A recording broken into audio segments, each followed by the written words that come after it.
प्रिय विद्यार्थियों, संस्कार भारती ऑनलाइन कालांश में आप सभी लोगों का हार्दिक स्वागत है। विद्यार्थियों, आज हम बीए पार्ट फर्स्ट के सूरदास के काव्य के संदर्भ में पढ़ रहे थे।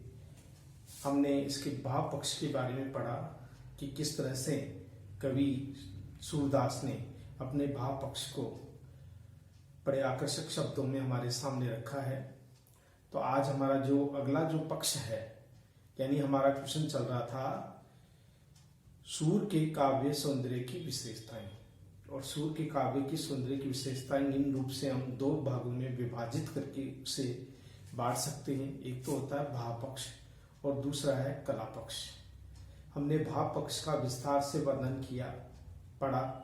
अब हमारा आता है कला पक्ष, क्योंकि अगर हम एक पक्ष की बात करते हैं तो निश्चित रूप से काव्य अधूरा होता है, इसलिए हमें कला पक्ष की भी बात करनी होगी। कला पक्ष में भाषा, शैली, छंद, अलंकार, इन सभी का प्रयोग या लोकोक्तियां, मुहावरे, शब्द शक्तियां, ये सभी किसी भी काव्य को सफल बनाने में अपना महत्वपूर्ण योगदान देते हैं। कवि सूर ने अपने काव्य को आकर्षक बनाने के लिए भाव पक्ष के साथ साथ कला पक्ष में भी अपनी रुचि दिखाई है, अपने आशय को स्पष्ट किया है। तो आइए आज हम उनकी कला पक्ष के बारे में पढ़ते हैं। यह हमारा काव्य सौंदर्य का ही एक अंश है, अंतिम ये अंश है। सूर्य यानी सूर के काव्य की कलागत विशेषताएं। सूर के भाव पक्ष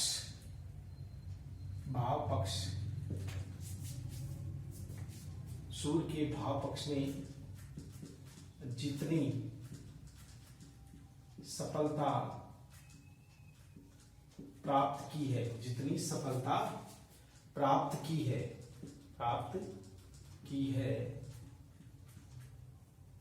उसमें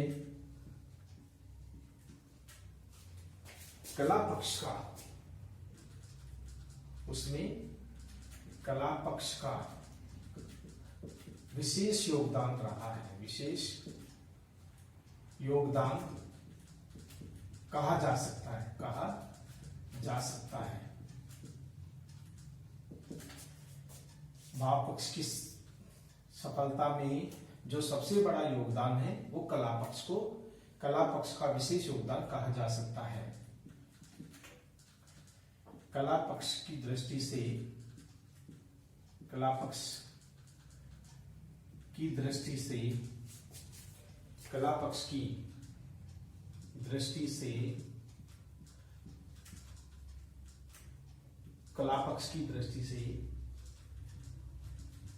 सूर का काव्य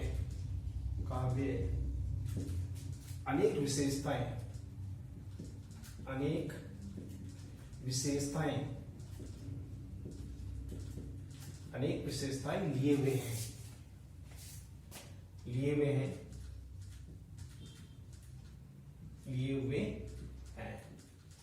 जो इस प्रकार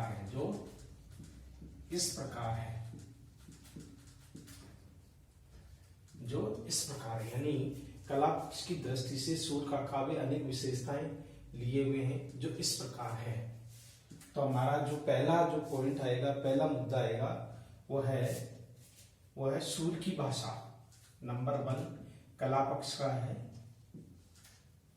सूर की भाषा। सूर की भाषा क्या रही है? आप सभी जानते हैं कि सूर कृष्ण भक्त कवि थे, इसलिए कृष्ण भक्त पे जितने भी काव्य लिखे गए हैं सभी ने ब्रज भाषा का प्रयोग किया है। और कवि सूरदास ने ठेठ ब्रज भाषा का भी, ठेठ यानी एक ग्रामीण क्षेत्र में प्रचलित ब्रज भाषा का भी अपने काव्य में प्रयोग किया है। सूर की भाषा, सूर ने अपने काव्य की रचना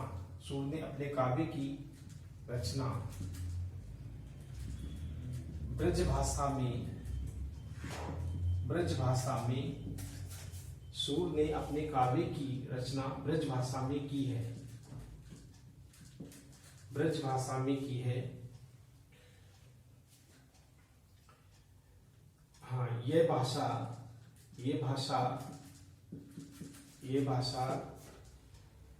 संयत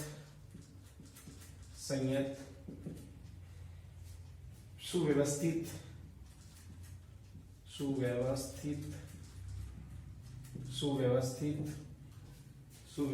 और गठी हुई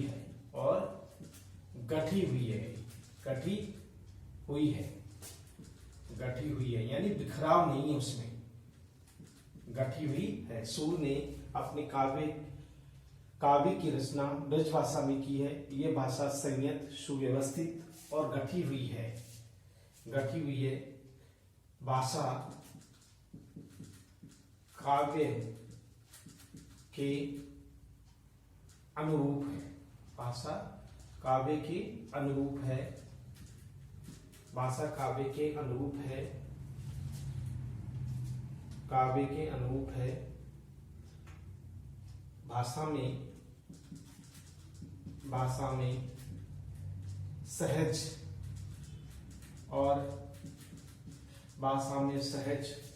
और स्वाभाविक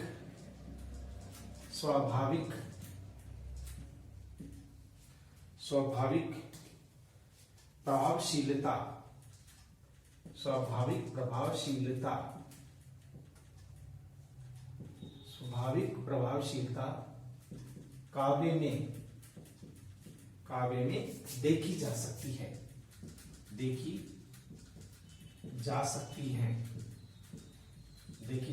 है। यानी भाषा काव्य के अनुरूप है। भाषा में सहज और स्वाभाविक प्रभावशीलता काव्य में देखी जा सकती है।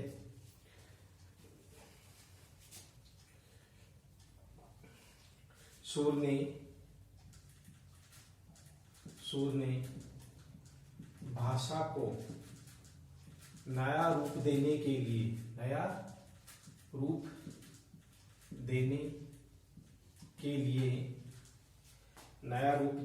लिए माधुर्य,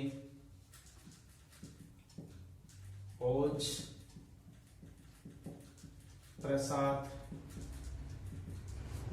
और प्रसाद गुणों का समुचित प्रयोग किया जाए। प्रयोग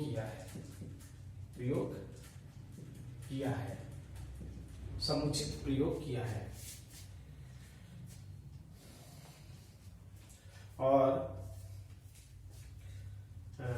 भाषा को नया रूप देने के लिए माधुरी, ओज, प्रसाद गुणों का समुचित प्रयोग किया गया है। काव्य भाषा में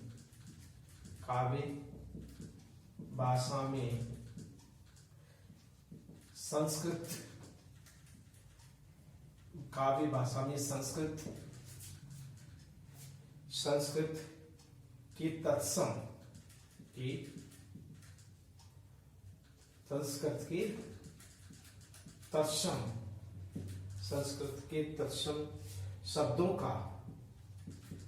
शब्दों का ब्रज भाषा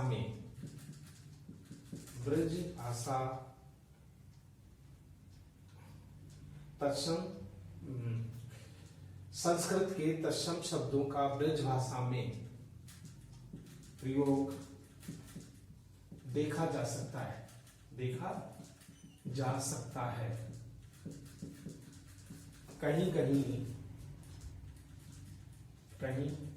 कहीं ठेठ ब्रज भाषा यानी ग्रामीण, कहीं ठेठ ब्रज भाषा का रूप भी देखा जा सकता है।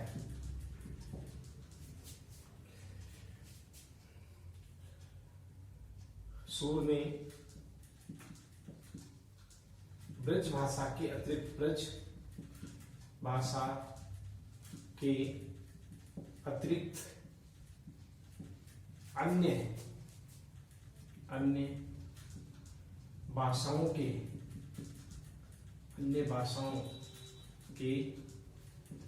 शब्द भी सूर ने ब्रज भाषा के अतिरिक्त अन्य भाषाओं के शब्द भी काव्य में प्रयुक्त किए हैं। प्रयुक्त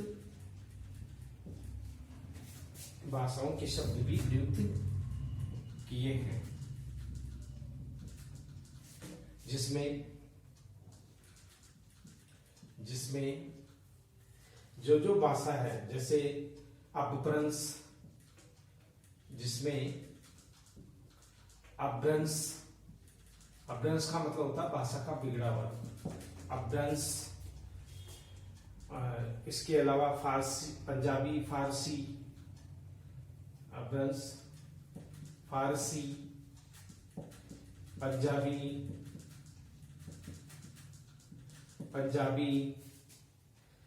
फारसी, पंजाबी और गुजराती, राजस्थानी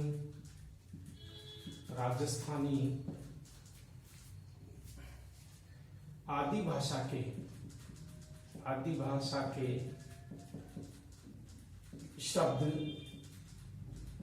काव्य में देख सकते हैं, दिखाई देते हैं। ये शब्दों की विशेषता है,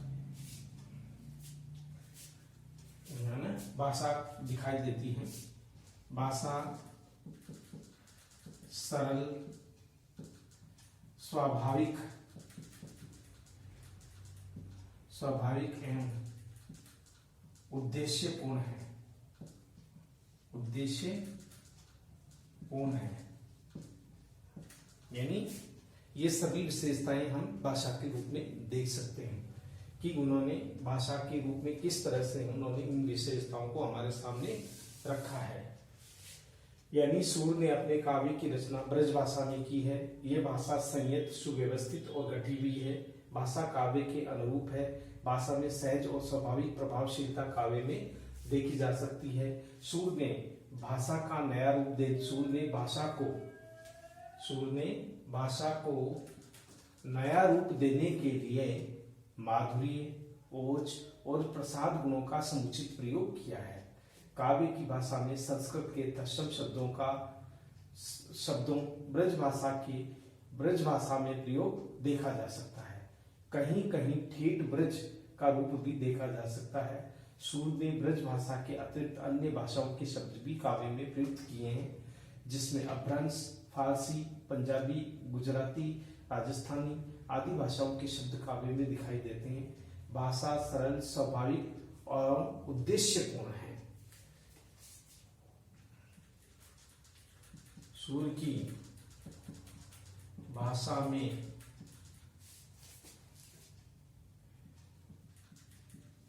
संगीत जैसा, यानी सूर की भाषा में संगीत जैसी प्रभावशीलता उत्पन्न करने की अद्भुत क्षमता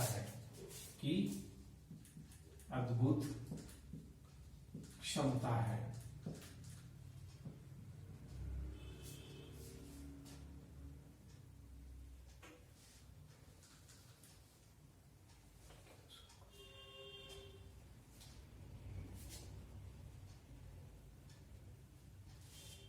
सूर की भाषा संगीत जैसी प्रभावशीलता उत्पन्न करने की अद्भुत क्षमता है।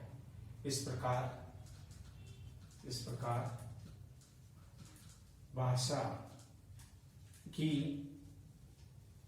दृष्टि से कवि पूर्ण रूप से सफल रहे हैं।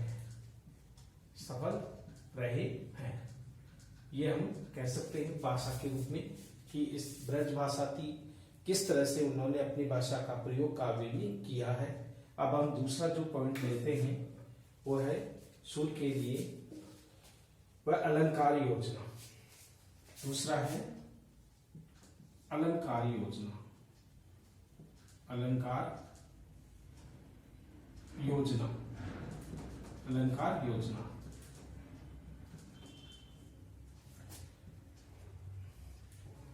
सूर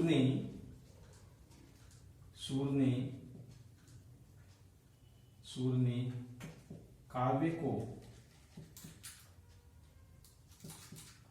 रोचक, प्रभावी और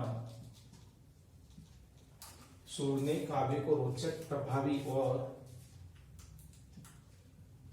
सुंदर बनाने के लिए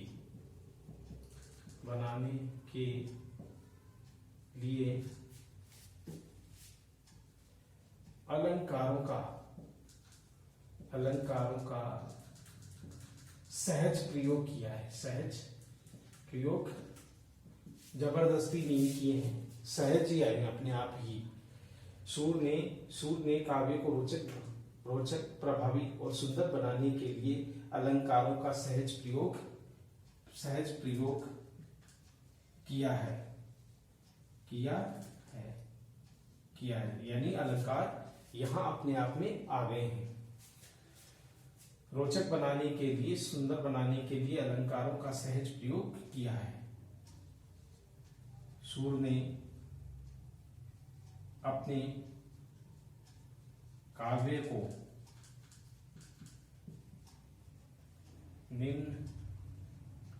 निम्न अलंकारों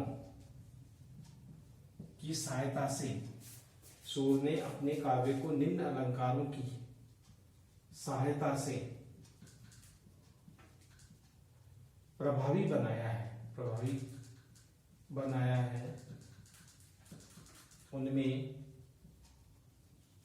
उनमें जो अलंकार हैं मुख्य रूप से, उनमें उपमा अलंकार, रूपक,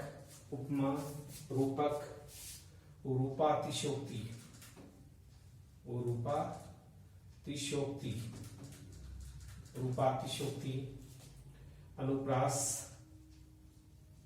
यानी शब्दों की आवृत्ति वाला अनुप्रास, अतिशोक्ति किसी चीज को बढ़ा चढ़ाकर, अतिशोक्ति, उत्प्रेक्षा, विभावना,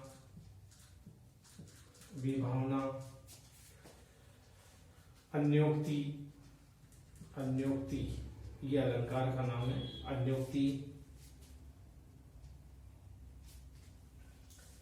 संदेह,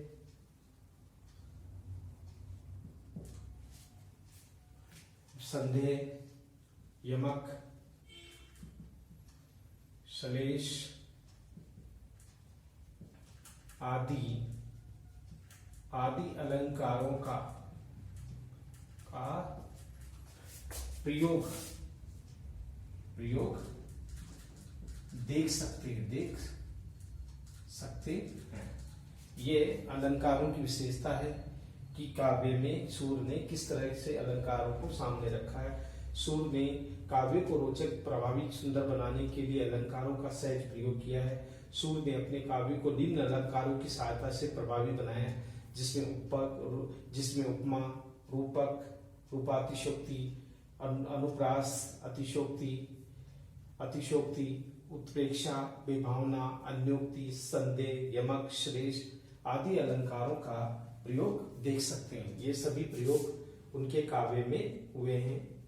तो हम ये कह सकते हैं कि अलंकारों के कारण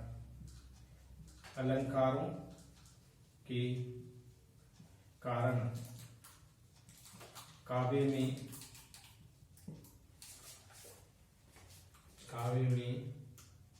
प्रभावशीलता आ गई है। अलंकारों के कारण काव्य में प्रभावशीलता आ गई है। यानी कि ये सभी अलंकार, बिना अलंकारों के काव्य अगर होगा तो काव्य सुंदरता बढ़ाने का काम करते हैं अलंकार। तो अलंकारों के कारण काव्य में प्रभावशीलता आ गई है। तो ये अलंकार भी काव्य सुंदरता को बढ़ाने का काम करते हैं। अब हमारा अगला जो पॉइंट होगा वो है शब्द शक्ति। यानी कि जो शैलीगत विशेषता। तीसरी शैलीगत विशेषता वो हमारी है, तीसरा विशेषता है कला पक्ष की, वह शैलीगत विशेषता, यानी सूर के काव्य में शैलीगत विशेषता। शैली यानी उपदेशात्मक शैली है, वर्णनात्मक शैली है या रचनात्मक शैली है, किस तरह का शैली का प्रयोग किया गया है। उपदेशात्मक शैली है, उपालंब शैली है, व्यंग्य शैली है, जितनी भी शैलियां हैं उन सभी शैलियों का प्रयोग भी सूर ने अपने काव्य में किया है। तो इस प्रकार हम शैलियों के बारे में पढ़ेंगे। हमारा तीसरा पॉइंट है शैली, काव्य शैली।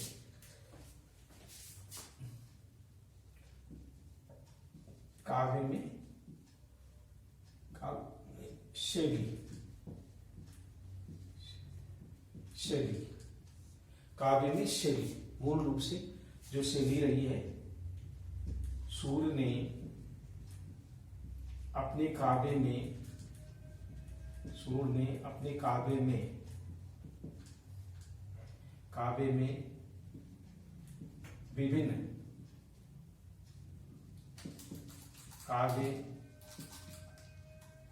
काव्य शैलियों का, सूर ने अपने काव्य में विभिन्न काव्य शैलियों का प्रयोग कर काव्य को नया सोपान प्रदान किया है, यानी एक नई दिशा तय की है, एक नया रूप हमारे सामने रखा है। सूर ने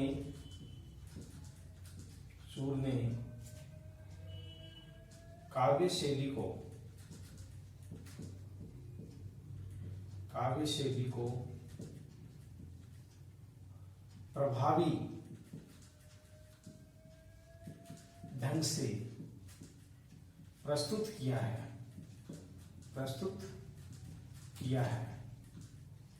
यानी सूर ने काव्य शैली को प्रभावी ढंग से प्रस्तुत किया है। काव्य में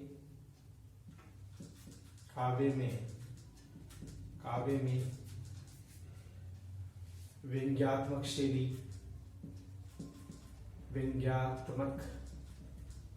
शैली,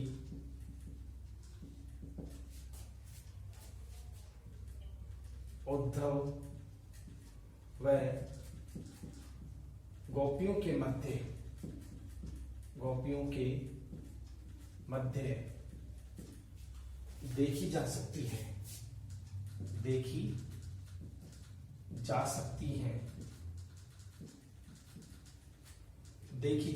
है। वहीं काव्य में गोपियों द्वारा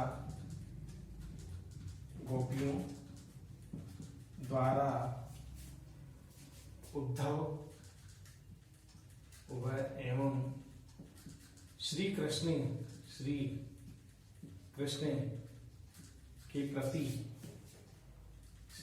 के प्रति उपालंब शैली का प्रयोग किया है।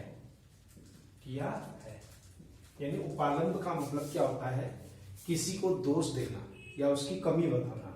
जैसे कृष्ण काले थे, वो छल कपट करते थे, या वो काले रंग के होने के कारण उनका मन भी काला है, तो तरह तरह के जो आक्षेप लगाते हैं वो कहलाता है उपालंब। तो वही काव्य में गोपियों द्वारा उद्धव श्री कृष्ण के प्रति उपालंब शैली का प्रयोग किया गया है।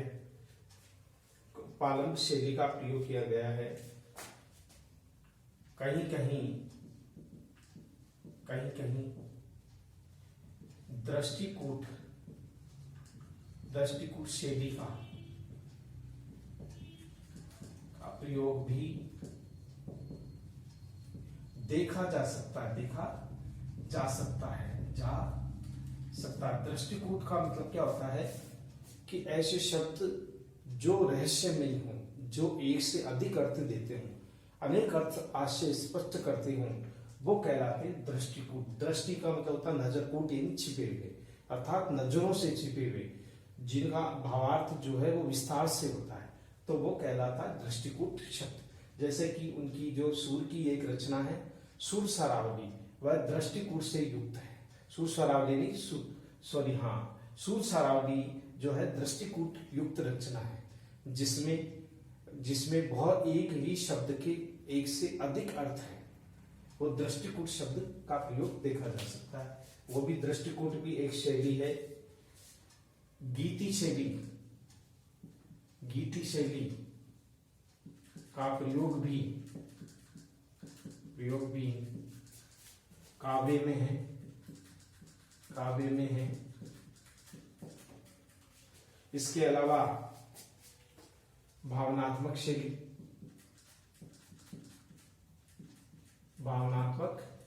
शैली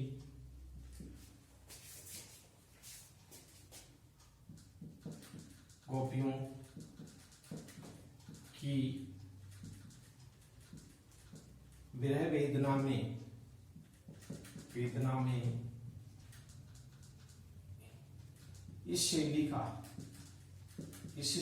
का प्रयोग किया गया है। यानी कि भावनात्मक शैली गोपियों की विरह वेदना को प्रकट करने के लिए इस शैली का प्रयोग किया गया है। अर्थात हम भावनात्मक शैली को भी इसमें देख सकते हैं। इस शैली का भी प्रयोग किया गया है। और इसके अलावा भाव व्यंग्यात्मक आ गए आपके, उपदेशात्मक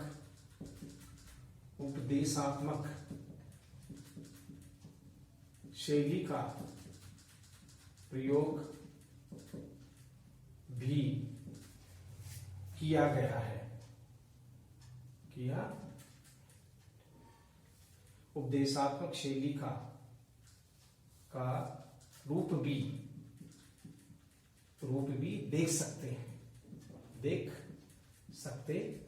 यानी जो गोपियां हैं उद्धव को उपदेश देती है ज्ञान योग के बारे में, निर्गुण को निर्देशको वासी है, तो इस तरह उपदेशात्मक यानी उपदेश देती हुई प्रतीत होती है। तो वहां उद्धव भी उपदेश देते हैं। दोनों के बीच में जो शैली होती है वो उपदेशात्मक है। यानी गोपियां उद्धव को समझाती है और उद्धव गोपियों को समझाता है। जहां कहीं भी आपस में जो समझाहट की बात होती है, समझाने की बात होती है, वो उपदेशात्मक शैली में आएगी। तो उपदेशात्मक शैली का रूप भी देख सकते हैं।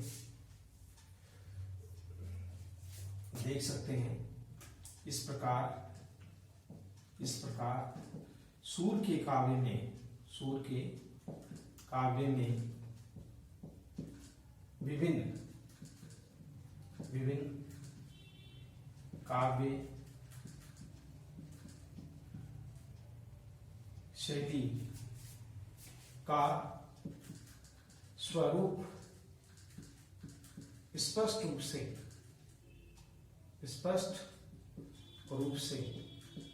देख सकते हैं।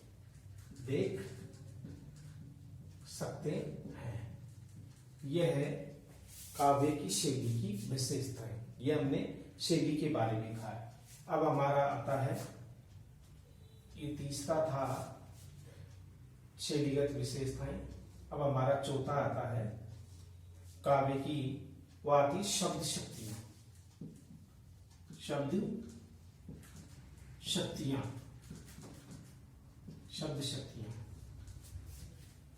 शब्द शक्तियों का प्रयोग भी देखिए। सूर ने काव्य को गतिशीलता प्रदान करने के लिए सूर ने काव्य को गतिशीलता प्रदान करने के लिए शब्द शक्तियों का सुंदर प्रयोग सुंदर प्रयोग किया है। सूर ने काव्य को गतिशीलता प्रदान करने के लिए शब्द शक्तियों का प्रयोग किया है। किस रूप में? सूर ने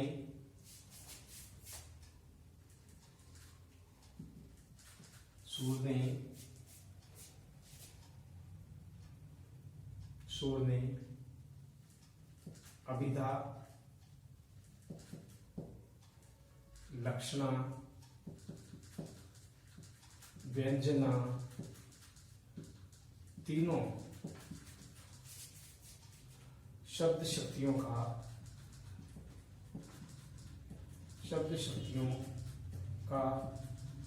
प्रयोग काव्य के अनुरूप किया है। यानी कि हम ये देख सकते हैं कि सूर ने अभिधा, लक्षणा, व्यंजना, अभिधा का मतलब होता है भाषा का सरल रूप, अगर उसमें कोई विशेषता प्रकट करनी हो लक्षणा, जहां व्यंग होगा वह व्यंजना, तीनों ही शब्द शक्तियों का प्रयोग काव्य के अनुरूप किया है, जो स्पष्ट रूप से हम देख सकते हैं। तो इस प्रकार सूर ने काव्य को गतिशीलता प्रदान करने के लिए शब्द शक्तियों का सुंदर प्रयोग किया है। सूर ने अभिधा, लक्षणा, व्यंजना तीनों शब्द शक्तियों का प्रयोग काव्य के अनुरूप किया है। जैसे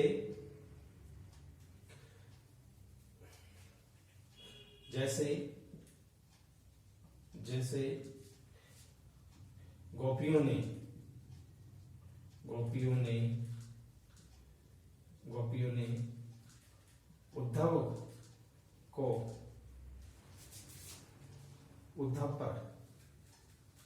उद्धव पर अनेक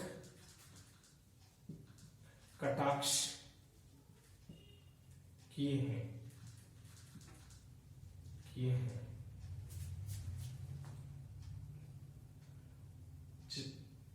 गोपियों ने उद्धव पर अनेक कटाक्ष किए, जिसमें व्यंग्य का भाव प्रमुख है।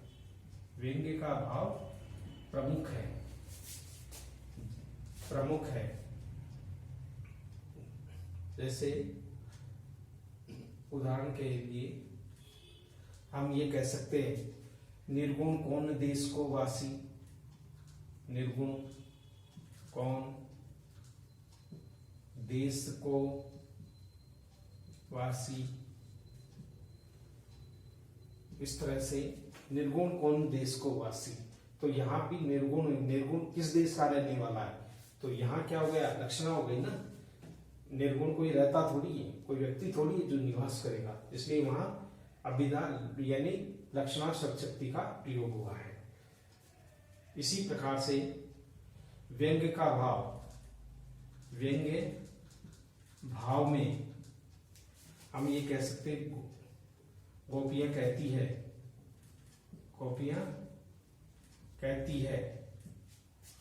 है मधुकर शाम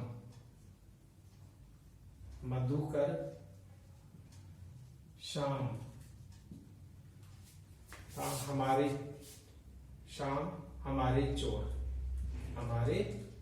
चित्त चोर कर देते हैं, चित्त चोर। तो इसमें व्यंग्य है, कृष्ण को चोर बता दिया गया है, तो वहां मधुकर शाम हमारे चित्त चोर, या मधुकर उद्धव के लिए है, ठीक है। तो मधुकर शाम हमारे चित्त चोर। तो इसी तरह से मन नहीं 10-20, मन नहीं 10-20 आदि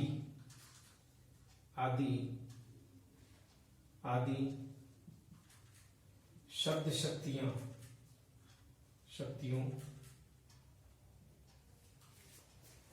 आदि शब्द शक्तियों में ये आदि शब्द शक्तियों में ये सभी समाये हुए हैं। यानी हम ये विशेषता कह सकते हैं या देख सकते हैं। तो इस तरह से यह हमारी थी शब्द शक्तियां, यह हमारा चौथा पॉइंट था।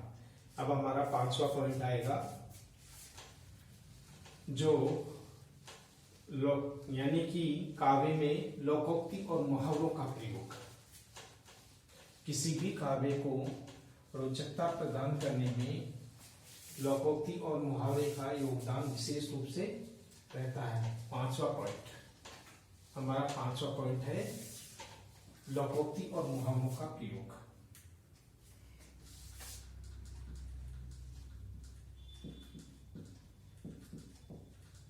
लोकोक्ति एवं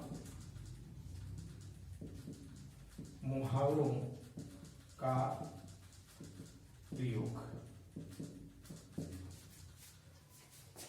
ये भी काव्य की विशेषता। भाषा को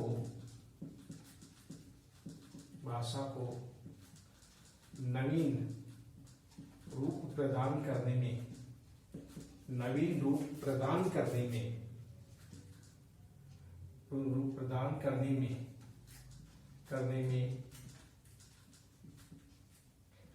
लोक प्रचलित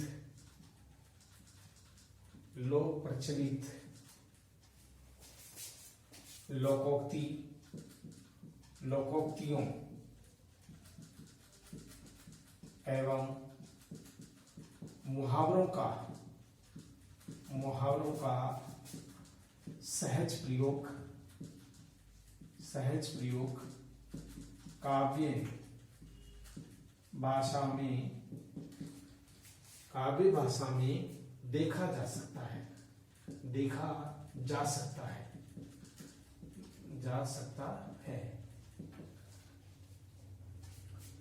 तो इस तरह से लोकोक्तियों के कारण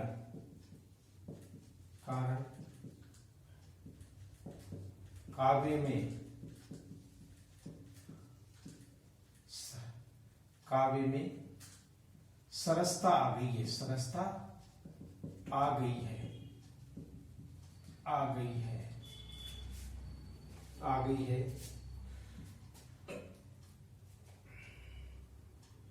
सरसता आ गई, भाषा के लोकोक्तियों के कारण काव्य में सरसता आ गई है।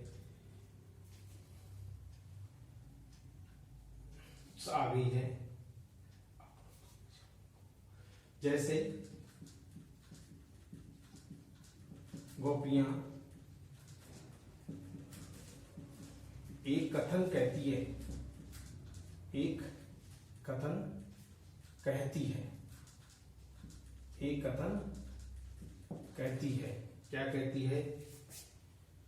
क्या कहती है? अपनो दूध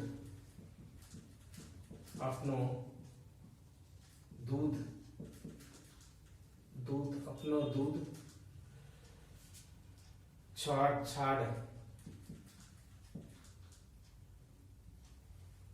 को पीवे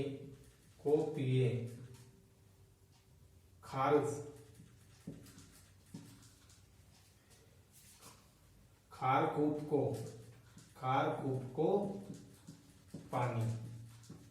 ये बात कहिए, अपनो दूध छाड़ को पिए खारकूप को पानी। कौन ऐसा होगा जो दूध जैसे अमूल्य चीज को छोड़ करके खारे पानी को ग्रहण करेगा? तो यहाँ मुहावरा है या लोकोक्ति का प्रयोग किया गया है।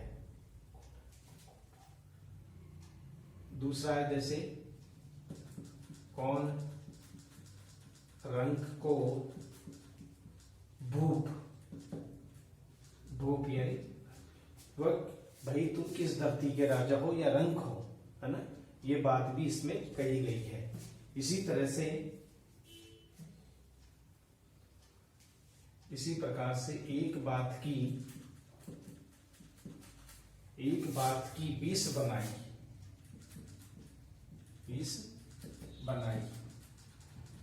यानी किसी चीज को बहुत बड़ा चढ़ा करके कही जाती है ना, कि राई का पाठ, एक बात की बहुत सारी बातें, एक बात की 20 बनाई। तो यहां मुहावरा का प्रयोग हुआ है।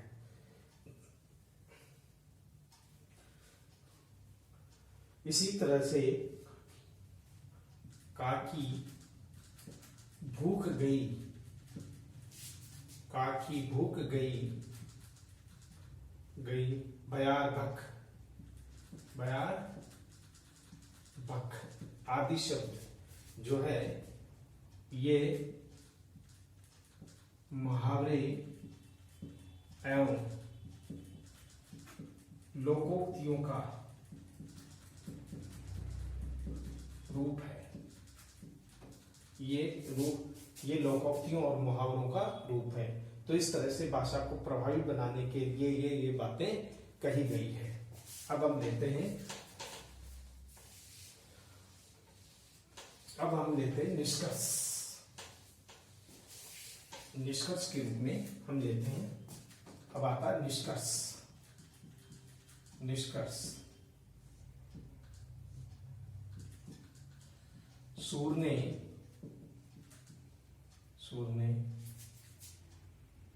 सूर के काव्य सौंदर्य में, सूर के काव्य सौंदर्य की ये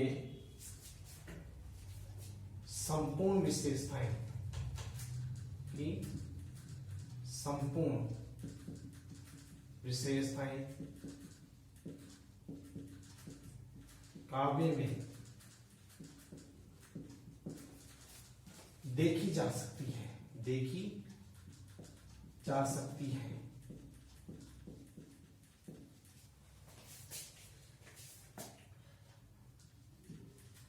सूर के भाव पक्ष में, सूर के भाव पक्ष में भक्ति, श्रृंगार, प्रेम, विरह, प्रेम, उपालंब, भक्ति, श्रृंगार, प्रेम, विरह, उपालंब, पुष्टि, मार्ग का स्वरूप, प्रकृति चित्रण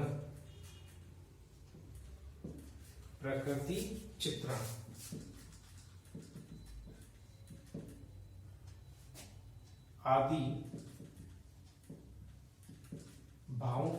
भावों के रूप में चित्रित है। वहीं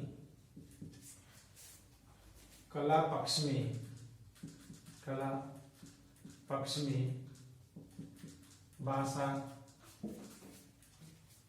भाषा की विविधता,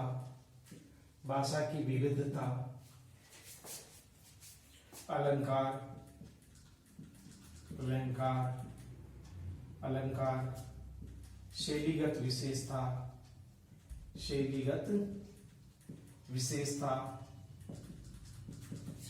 विशेषता, शब्द शक्तियां,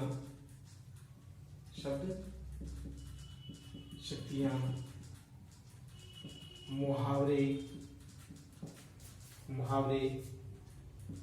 लोकोक्तियां,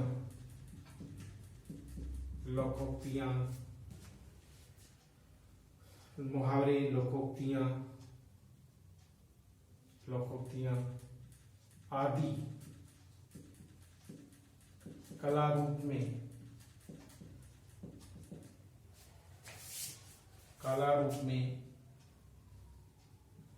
अपनी विशेषता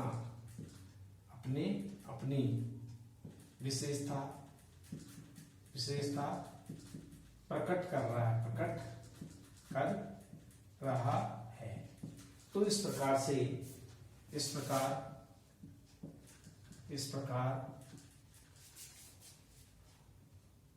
काव्य सौंदर्य के आधार पर